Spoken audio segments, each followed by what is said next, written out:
اور سلیمان بادشاہ فرعون کی بیٹی کے علاوہ بہت سی اجنبی عورتوں سے یعنی موابی، امونی، ادومی، سیدانی اور ہتی عورتوں سے محبت کرنے لگا۔ یہ ان قوموں کی تھیں جن کی بابت خداوند نے بنی اسرائیل سے کہا تھا کہ تم ان کے بیچ نہ جانا اور نہ وہ تمہارے بیچ آئیں، کیونکہ وہ ضرور تمہارے دلوں کو اپنے دیوتاؤں کی طرف مائل کر لیں گی۔ سلیمان انہی کے عشق قدم بھرنے لگا، اور اس کے پاس 700 شہزادیاں، اس کی بیویاں اور 300 حرمیں تھیں، اور اس کی بیویوں نے اس کے دل کو پھیر دیا، کیونکہ جب سلیمان بڈھا ہو گیا تو اس کی بیویوں نے اس کے دل کو غیر معبودوں کی طرف مائل کر لیا، اور اس کا دل خداوند اپنے خدا کے ساتھ کامل نہ رہا، جیسا اس کے باپ داؤد کا دل تھا، کیونکہ سلیمان سیدانیوں کی دیوی استارات اور امونیوں کے نفرتی ملکوم کی پیروی کرنے لگا۔ اور سلیمان نے خداوند کے آگے بدی کی، اور اس نے خداوند کی پوری پیروی نہ کی جیسی اس کے باپ داؤد نے کی تھی۔ پھر سلیمان نے موابیوں کی نفرتی کموش کے لیے اس پہاڑ پر جو یروشلم کے سامنے ہے، اور بنی امون کے نفرتی مولک کے لیے بلند مقام بنا دیا۔ اس نے ایسا ہی اپنی سب اجنبی بیویوں کی خاطر کیا جو اپنے دیوتاؤں کے حضور بخور جلاتی اور قربانی گزرانتی تھیں۔ اور خداوند سلیمان سے ناراض ہوا، کیونکہ اس کا دل خداوند اسرائیل کے خدا سے پھر گیا تھا، جس نے اسے 2 بار دکھائی دے کر اس کو اس بات کا حکم کیا تھا کہ وہ غیر معبودوں کی پیروی نہ کرے، پر اس نے وہ بات نہ مانی جس کا حکم خداوند نے دیا تھا۔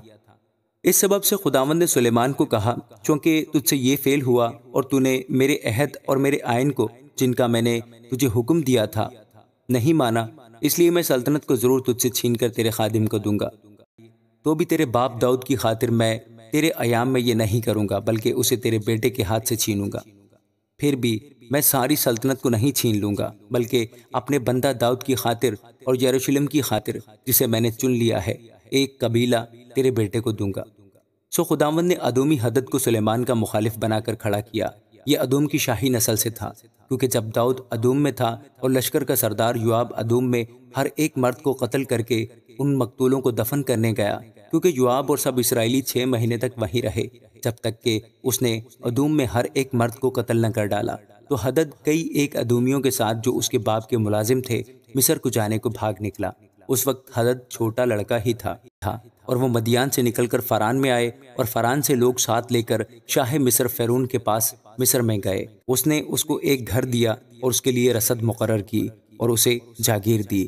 اور حدد کو فرعون کے حضور ایسا رسوخ حاصل ہوا کہ اس نے اپنی سالی یعنی ملکہ تحفنیس کی بہن اس کو بیاہ دی، اور تحفنیس کی بہن کے اس سے اس کا بیٹا جنوبت پیدا ہوا، جس کا دودھ تحفنیس نے فرعون کے محل میں چھڑایا، اور جنوبت فرعون کے بیٹوں کے ساتھ فرعون کے محل میں رہا۔ سو جب حدد نے مصر میں سنا کہ داؤد اپنے باپ دادا کے ساتھ سو گیا اور لشکر کا سردار یوآب بھی مر گیا ہے، تو حدد نے فرعون سے کہا، مجھے رخصت کر دے تاکہ میں اپنے ملک کو چلا جاؤں۔ تب فرعون نے اسے کہا، بھلا تجھے میرے پاس کس چیز کی کمی ہوئی کہ تو اپنے ملک کو جانے کے در پہ ہے؟ اس نے کہا، کچھ نہیں، پھر بھی تو مجھے جس طرح ہو رخصت ہی کر دے۔ اور خدا نے اس کے لیے ایک اور مخالف الیدہ کے بیٹے رزون کو کھڑا کیا، جو اپنے آقا زبا کے بادشاہ ہددازر کے پاس سے بھاگ گیا تھا، اور اس نے اپنے پاس لوگ جمع کر لیے، اور جب داؤد نے زبا والوں کو قتل کیا تو وہ ایک فوج کا سردار ہو گیا، اور وہ دمشق کو جا کر وہیں رہنے اور دمشق میں سلطنت کرنے لگے۔ سو حدد کی شرارت کے علاوہ یہ بھی سلیمان کی ساری عمر اسرائیل کا دشمن رہا، اور اس نے اسرائیل سے نفرت رکھی اور ارام پر حکومت کرتا رہا۔ اور سعیدہ کے افرائیمی نبات کا بیٹا یروبعام جو سلیمان کا ملازم تھا، اور جس کی ماں کا نام جو بیوہ تھی سروآ تھا، اس نے بھی بادشاہ کے خلاف اپنا ہاتھ اٹھایا۔ اور بادشاہ کے خلاف اس کے ہاتھ اٹھانے کا یہ سبب ہوا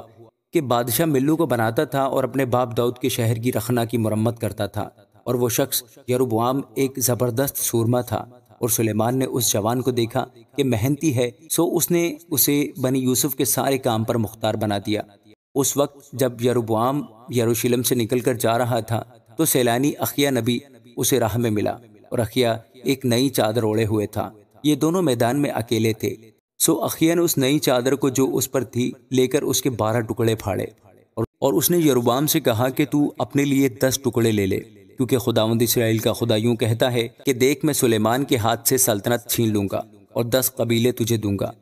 لیکن میرے بندہ داؤد کی خاطر اور یروشلم یعنی اس شہر کی خاطر جسے میں نے بنی اسرائیل کے سب قبیلوں میں سے چن لیا ہے، ایک قبیلہ اس کے پاس رہے گا، کیونکہ انہوں نے مجھے ترک کیا اور سیدانیوں کی دیوی استارات اور موابیوں کے دیوتا کموس اور بنی امون کے دیوتا ملکوم کی پرستش کی ہے اور میری راہوں پر نہ چلے کہ وہ کام کرتے جو میری نظر میں بھلا تھا اور میرے آئین اور احکام کو مانتے جیسا اس کے باپ داؤد نے کیا، پھر بھی میں ساری مملکت اس کے ہاتھ سے نہیں لے لوں گا، بلکہ اپنے بندہ داؤد کی خاطر جسے میں نے اس لیے چن لیا کہ اس نے میرے احکام اور آئین مانے، میں اس کی عمر بھر اسے پیشوا بنائے رکھوں گا، پر اس کے بیٹے کے ہاتھ سے سلطنت یعنی 10 قبیلوں کو لے کر ان کو تجھے دوں گا، اور اس کے بیٹے کو ایک قبیلہ دوں گا، تاکہ وہ میرے بندہ داؤد کا چراغ یروشلم یعنی اس شہر میں جسے میں نے اپنا نام رکھنے کے لیے چن لیا ہے ہمیشہ میرے آگے رہے، اور میں تجھے لوں گا اور تو اپنے دل کی پوری خواہش کے موافق سلطنت کرے گا اور اسرائیل کا بادشاہ ہوگا، اور ایسا ہوگا کہ اگر تو ان سب باتوں کو جن کا میں تجھے حکم دوں سنے اور میری راہوں پر چلے اور جو کام میری نظر میں بھلا ہے اس کو کرے اور میرے آئین اور احکام کو مانے جیسا میرے بندہ داؤد نے کیا، تو میں تیرے ساتھ رہوں گا اور تیرے لیے ایک پائیدار گھر بناؤں گا جیسا میں نے داؤد کے لیے بنایا، اور اسرائیل کو تجھے دے دوں گا، اور میں اسی سبب سے داؤد کی نسل کو دکھ دوں گا پر ہمیشہ تک نہیں۔ اسی لیے سلیمان یروبعام کے قتل کے در پہ ہوا، پر یروبعام اٹھ کر مصر کو شاہ مصر سیساک کے پاس بھاگ گیا اور سلیمان کی وفات تک مصر میں رہا۔ اور سلیمان کا باقی حال اور سب کچھ جو اس نے کیا اور اس کی حکمت، سو کیا وہ سلیمان کے احوال کی کتاب میں درج نہیں؟ اور وہ مدت جس میں سلیمان نے یروشلم میں سب اسرائیل پر سلطنت کی 40 برس کی تھی، اور سلیمان اپنے باپ دادا کے ساتھ سو گیا اور اپنے باپ داؤد کے شہر میں دفن ہوا، اور اس کا بیٹا رہبعام اس کی جگہ بادشاہ ہوا۔ آمین۔